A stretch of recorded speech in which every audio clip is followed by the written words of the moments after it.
2022 카타르 월드컵의 본선 엔트리가 23명에서 26명으로 확대됐습니다. 교체 선수도 3명에서 5명으로 늘어났고요. 2020년 코로나19로 인해 전 세계 축구 일정이 빡빡해지면서 선수들의 혹사를 방지하기 위해서 임시로 허용했던 5명의 선수 교체가 이젠 영구적으로 가능해진 거죠. 그렇다면 늘어난 엔트리는 누구에게 유리할까요? 선수층이 두터운 빅클럽들은 여러 대회를 치르면서 느꼈던 부담을 덜어낼 수 있겠고요. 자이언트 킬링을 노리던 중하위권 팀들은 오히려 반격에 더 어려움을 겪을지도 모르겠네요. 그만큼 규칙의 변화는 각 팀과 리그 전체에 미치는 영향력이 상당한데요. 이 규칙들 도대체 누가 바꾸는 거고 왜 이렇게 자주 바뀔까요?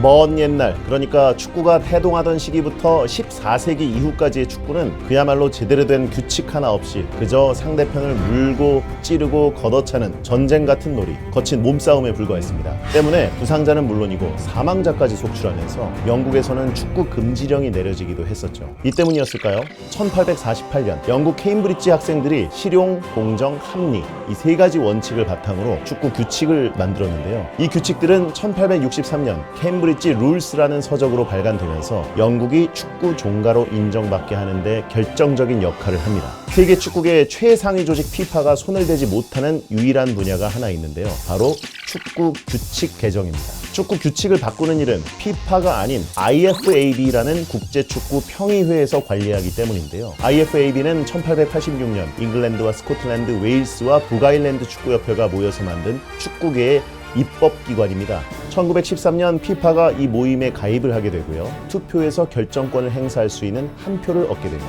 그러니까 어떤 축구 규칙을 고치자 찬반 투표를 진행하게 되면 이 4군데 축구협회와 피파가 투표를 해서 찬성이 4표 이상 나와야 규칙이 바뀌는 거였죠. 그러다가 피파의 권한이 커지면서 이제는 207개 국가협회를 대표해서 4표를 행사하도록 바뀌었습니다. 2014년에 이 IFAB가 독립된 기관으로 공식 등록되면서 완벽하게 독자적인 체계를 갖추게 되는데요. 우리나라의 박지성 선수는 한국인 최초로 2017년에 IFAB 자문위원회에 위촉되기도 합니다. 그런데 이 IFAB는 왜 잘 지켜지고 있는 축구 규칙을 계속해서 바꾸는 걸까요? 이유는 크게 3가지로 나눠볼 수 있습니다. 가장 먼저 떠오르는 건 이른바 백패스 금지인데요. 엄밀히 얘기하면 골키퍼가 필드 플레이어의 백패스를 손으로 잡는 걸 금지하는 규칙입니다. 제가 출연하는 골 때리는 그녀들에서도 이 규칙을 몰라서 반칙을 범한 경우들이 종종 있었죠. 30년 전까지만 해도 골키퍼가 백패스를 그냥 잡을 수가 있었습니다.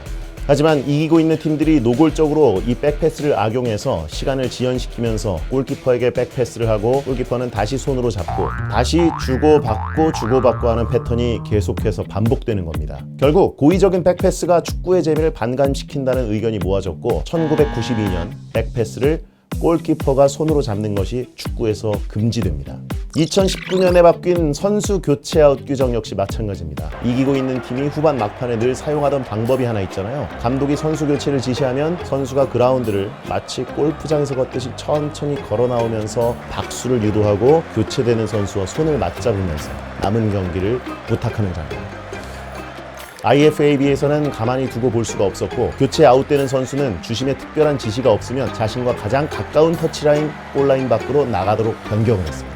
축구에서 가장 논란이 많은 규칙, 옵사이드도 한번 살펴볼까요? 옵사이드가 생기기 이전의 축구는 키가 크고 덩치가 좋은 공격수들이 골문 앞에 그냥 몰려있다가 골문을 향해 들어오는 긴 패스 한 번으로 득점을 만들어냈습니다. 수비도 공격수들이 골대 앞에 있으니까 어쩔 수 없이 라인을 뒤로 물을 수밖에 없고 이런 뻥축구는 경기를 단조롭고 재미없게 만들었죠. 그래서 1886년 오프사이드라는 역사적인 룰을 만들었는데 지금과는 좀 다른 모습이었습니다. 공을 받는 공격자와 이 골라인 사이에 상대 선수가 3명이 있어야 온사이드로 인정이 됐거든요. 그런데 막상 룰을 적용해 보니까 이 공격자에게 너무 불리하다라는 볼멘 소리들이 터져나오기 시작했고요. 1925년 오늘날과 같이 상대 선수 2명으로 숫자를 줄이게 됩니다. 2006년 독일 월드컵에서는 한 발 더 나아가서 공격수가 옵사이드 위치에 있더라도 공을 터치하지만 않으면 옵사이드 반칙을 선언하지 않기로 했는데 이런 작은 변화들 덕분에 공격수는 골을 넣기가 보다 쉬워졌고요. 수비수들은 옵사이드 트랩을 만드는 등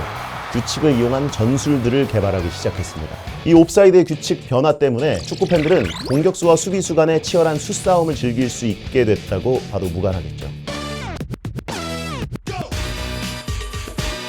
현대 축구는 갈수록 빨라지는 경기 속도에 활동량까지 늘어나면서 선수들에게 더욱더 극한의 체력을 요구하고 있는데, 이런 흐름 속에서 선수를 보호하는 규정들엔 어떤 것들이 있을까요? 너무도 당연해서 규칙인 줄 깜빡하게 하는 교체 선수 허용에 대해서 한번 살펴볼까요? 1970년 멕시코 월드컵 이전만 하더라도 선수가 부상을 당할 경우 교체 선수 없이 그냥 10명으로 싸워야 했습니다. 당시 축구에선 선수의 부상은 그저 팀의 불운 정도로만 여겼습니다. 하지만 이를 악용해서 상대팀 선수를 고의로 다치게 하는 상황이 발생했는데요. 1966년 잉글랜드 월드컵에서 브라질을 이끌던 축구 황제 펠레는 자신을 향한 거친 플레이에 분노하면서 다시는 내가 월드컵에서 뛰지 않겠다라면서 대표팀 은퇴를 선언하기도 했었죠. 결국 1970년 멕시코 월드컵부터 심판들은 카드를 이용해서 선수에게 경고와 퇴장을 줄 수 있게 됐고요. 팀에선 선수를 교체해주면서 부상으로부터 선수를 보호할 수 있게 됐습니다. 더 나아가서 1998년 프랑스 월드컵 때는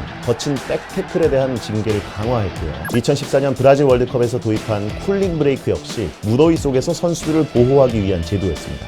FIFA와 IFAB의 고민을 조금 더 들여다보면 축구 경기의 공정성을 지키기 위한 노력도 엿볼 수 있는데요. 1986년 멕시코 월드컵 8강전에서 나온 마라도나의 신의 손과 2010년 남아공 월드컵 16강전 램파드의 중거리 슛, 사람의 눈으로 완벽하게 잡아내기 힘든 순간들이었지만 FIFA로선 지우고 싶은 아쉬운 장면들이죠. 이젠 이런 장면들을 발전된 기술로 해결하고 있습니다. 2014년 브라질 월드컵에서 도입한 온라인 판독 시스템과 2018년 러시아 월드컵부터 시행된 VAR 비디오 판독 시스템이 바로 그것이죠. 사실 처음에 이 장비들을 쓰겠다고 했을 땐 이거 축구란 종목엔 맞지 않다, 흐름을 끊을 것이다, 우려의 목소리와 비판도 많았습니다. 하지만 월드컵을 기준으로 자연스럽게 연착륙을 하면서 이제는 축구의 한 부분으로 받아들여지고 있죠.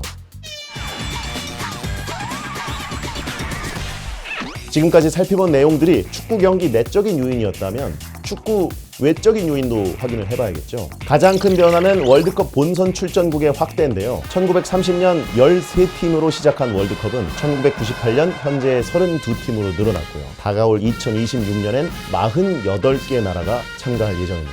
FIFA는 다양한 회원국들에게 기회를 주고 축구의 영향력을 세계에 더 확대하겠다는 명분 아래 이 같은 결정을 내렸는데, 물론 지금까지 월드컵을 한 번도 출전해보지 못한 나라들에게는 좋은 기회가 되겠죠. 축구의 저변도 넓어질 거고요. 하지만 반대 의견도 많습니다. 대회 수준이 낮아지고 월드컵의 권위가 떨어질 것이라는 거죠. 또 경기 숫자가 늘어나기 때문에 선수들의 혹사 문제도 제기될 수 있는데요. 그러면서 일각에서는 참가국 확대로 인해 FIFA가 더 많은 이득을 얻으려 한다고 의심의 눈초리를 보내기도 합니다. 경기 수가 늘어나면 당연히 중계권 수입도 늘어날 테니까 말이죠. 세상에 완전 무결한 법칙은 존재하지 않습니다. 예외는 늘 발생하기 마련이고요. 축구도 마찬가지입니다.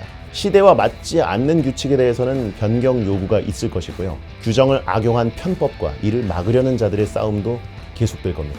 이번 카타르 월드컵에서도 옵사이드를 가려내는 반자동 판독 기술이 도입돼서 축구 팬들의 눈을 사로잡을 예정인데요. 아주 작은 변화라도 흐름을 빠르게 감지하고 철저히 준비한다면 바뀐 규칙은 대한민국의 편이 되지 않을까요? 이번 카타르 월드컵에서 달라진 규칙들은 대한민국에게 어떤 영향을 미치게 될지 SBS와 함께, 그리고 저와 함께 지켜보시죠.